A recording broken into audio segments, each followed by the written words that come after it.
సుదామ ఒక సాధు బ్రాహ్మణుడు తన భార్యతో కలిసి ఒక చిన్న గ్రామంలో నివసించాడు. వారి పేదరికం ఉన్నప్పటికీ వారు శ్రీకృష్ణుడికి లోతైన భక్తి కలిగి ఉన్నారు. ఒకరోజు ఆయన భార్య కృష్ణుడిని కలిసి ఏదైనా సహాయం అడగండి అని చెప్తుంది. ఎప్పుడూ సుదాముడు ఇష్టం లేకున్నా ద్వారకకు వెళ్తాడు. ద్వారకలో సుదాముడు కృష్ణుడి రాజభవనం యొక్క వైభోగానికి ఆశ్చర్యపోతాడు. తన పేదరికం ఆయనను సిగ్గు, భయంతో కృష్ణుడి దగ్గరకి వెళ్లడానికి వెనుకాడుతాడు. చివరగా కృష్ణుణ్ణి కలవడానికి ధైర్యం చేస్తాడు. కృష్ణుడు సుదామాను హృదయపూర్వకంగా స్వాగతిస్తారు మరియు ఆయన శ్రేయస్సు గురించి ప్రశ్నిస్తారు. సుదామా తన కృష్ణుడికి అటుకులను బహుమతిగా అందిస్తాడు.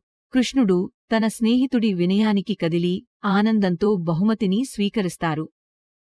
వారు కూర్చుని మాట్లాడుతున్నప్పుడు కృష్ణుడు సుదామ కథలను శ్రద్ధగా విన్నారు.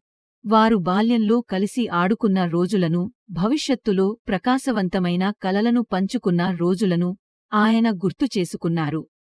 కృష్ణుడి సన్నిధిలో సుదామ శాంతి మరియు సంతృప్తిని అనుభవించాడు.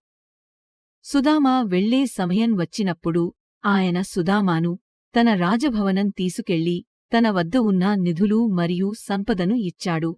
సుదామ కృష్ణుడి ఉదారతకు ఆశ్చర్యపోయాడు. కృష్ణుడు సుదామాకు ఒక మాయా సంచిని ఇచ్చారు. ఆ సంచి ఎంత తీసినా ఎల్లప్పుడూ బంగారంతో నిండుగా ఉంటుందని ఆయన సుదామాకు చెప్పారు. సుదామ ఆనందించి కృష్ణుడి దయకు కృతజ్ఞతలు తెలిపారు.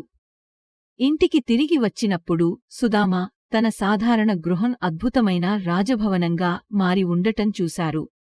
ఆయన తీసుకొచ్చిన సంపద చూసి ఆయన భార్య ఆనందించారు. కృష్ణుడి స్నేహం మరియు ఉదారత వలన వారు ఐశ్వర్యం మరియు సంతోషంతో జీవించారు.